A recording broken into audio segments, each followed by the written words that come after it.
মেয়ের অধিকার ফিরে পেতে লড়াই শুরু করেছেন যে মা। চাকদহ থানায় পুলিশের দ্বারস্থ হয়েছেন শহরের দুর্গাবাড়ি এলাকার বাসিন্দা সোনালী। পৃথিবীর 3 ভাগ জল 1 ভাগ স্থল, তাই পানীয় জলের অভাব নেই। কিন্তু বিশুদ্ধ পানীয় জল একটাই, বৃষ্টি অ্যাকোয়া। প্রতি ফোঁটায় আনে তৃপ্তি, মেটায় তেষ্টা। বৃষ্টি অ্যাকোয়া, বিশুদ্ধ পানীয় জল।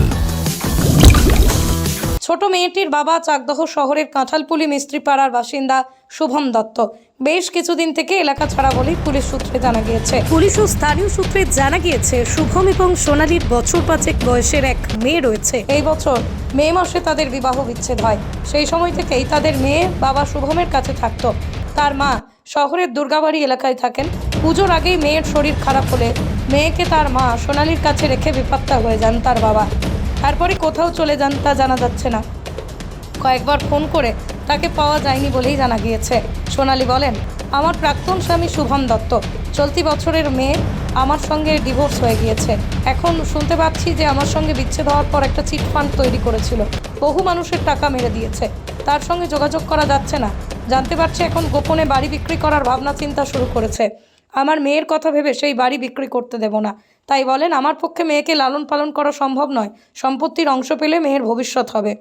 পুলিশ সূত্রে জানা গিয়েছে মেয়েটির বাবা খোঁজ পাওয়া যাচ্ছে না, তাকে খোঁজা হচ্ছে। পাওয়ার পর পরবর্তী পদক্ষেপ করা হবে।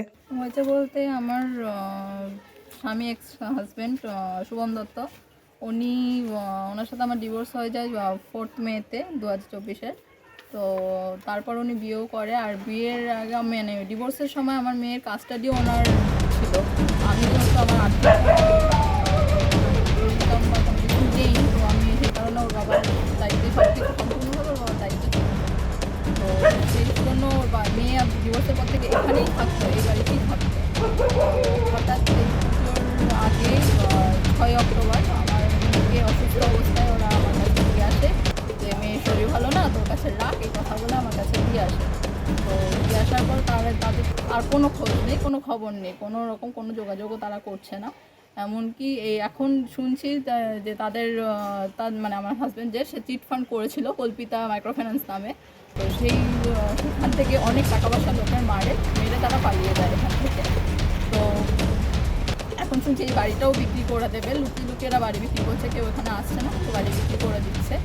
তো আমি আমার মেয়ের অধিকারটুকু আমি শুধু চাই। আমি আমার মেয়েটাকে নিয়ে কোথায় যাবো? আমার মেয়ের এখানে থাকতো, ওর বাবার দায়িত্বে ছিল। আমার মেয়ে আমি কী করে চালাবো? আমার পক্ষে তো সম্ভব না আমার মেয়েকে নিয়ে চলাটা। আমার মেয়েকে তো চালাতে হবে। তো ওরা আমাকে মেয়ের টুকুর মানে কোনো কিছুই মেয়ের জিজ্ঞাসাও করছে না যে আমার মেয়ে কেমন গেছে, সেটুকুও খোঁজ খবর এরা নেয় না কেউ। তো আমাকে এইটুকুই বলবো যে আমার বাড়ি যেই নিক না কেন এই বাড়ি, আমি তাকে রিকোয়েস্ট করবো যেন সে বাড়িটা না কেনে এই মুহূর্তে। আমার মেয়ের সম্পূর্ণ অধিকার আছে এই বাড়ির উপরে। আমার মেয়ের প্রাপ্যটুকু যেন সে বুঝে পায়, আমি এটুকুই চাই সবার কাছে। আপনি কি এর জন্য কোনো আইনের দ্বারস্থ হ্যাঁ, হয়েছেন? আমি মামলা করেছি ওদের নামে, যে আমার মেয়ের যেহেতু কাস্টাডি ওর বাবার ছিল, সেই জন্য আমি মামলা কোর্টে করেছি। থানার লোকেদের কাছেও আমি সমস্ত কিছু জানিয়েছি। এমনকি ওর নামে যে কেস পড়েছে সেই কেসের কপিও আমার কাছে, মানে যারা কেস করেছে ওরা চিটফান্ড করেছে সেই কেসের কপিও আছে, ডিভোর্সের পেপারও আছে, আমার কাছে সবটাই আছে। তো তারা থানার থেকে জানি না কি করছে, সমস্ত খবরই তো তারা পাচ্ছে। থানার থেকে তালাও মেরে দিয়ে গেছিলো আমি শুনেছিলাম, সেই তালা ভেঙে তারা জিনিসপত্র কী করে বের করে নিয়ে যায় আমি বুঝতে পারছি না। থানার লোকও কী করছে জানি না। এখন শুনছি টুকটাক করে যে অনেক জিনিসপত্রই বের করে নিয়ে গেছে। এবার ওই জন্যই আমার এখানে আসারও, যে আমি বাড়িটা যেন বিক্রি না করে। আপনার নাম? আমার নাম সোনালী অধিকারী। এখন হাজবেন্ডেরা কোথায়? পলাতক? হ্যাঁ, সবাই পালিয়ে গেছে, কেউ নেই এখানে। এখন আপনার মেয়ে কোথায় আছে? আমার মেয়ে আমার কাছে। আপনার মেয়ে আপনার কাছে আমার আছে? কাছে আছে। মানে আপনার মেয়েকে মিথ্যা কথা বলে দিয়ে চলে গেছে, তাই দিয়ে তো? চলে গেছে ওরা, মিথ্যা কথা বলে। তারপর থেকে ওদের কোনো ট্রেস পাচ্ছেন না? ঠিক, আপনি কি থানার দ্বারস্থ হয়েছে? থানার দ্বারস্থ হয়েছে। হ্যাঁ। কি নাম আপনার বললেন? সোনালী অধিকারী। ফোনে যোগাযোগ করার চেষ্টা করেছিলেন? আমি অনেক চেষ্টা করেছি, সবার ফোন বন্ধ। নদিয়া জেলার সবথেকে বড় বিল্ডার্স চাকদার মা মনসা বিল্ডার্স, রড ও সিমেন্টের পাইকারি ও খুচরো বিক্রেতা। মা মনসা বিল্ডার্স, পদ্মবিলা, চাকদা, নদিয়া। রড কেনাকাটায় থাকছে ডিসকাউন্ট অফার। মা মনসা বিল্ডার্স। নদিয়ার সবথেকে বড় English medium school JRS public school, প্রায় 35 বিঘা জমির ওপর গড়ে উঠেছে বিশাল ক্যাম্পাস। নার্সারি থেকে শুরু করে উচ্চ মাধ্যমিক, ITI college, law college, BEd college, ভর্তি চলছে। JRS public. আপনি কোথায় ইনভেস্ট করবেন, কেন করবেন বুঝতে পারছেন না তো?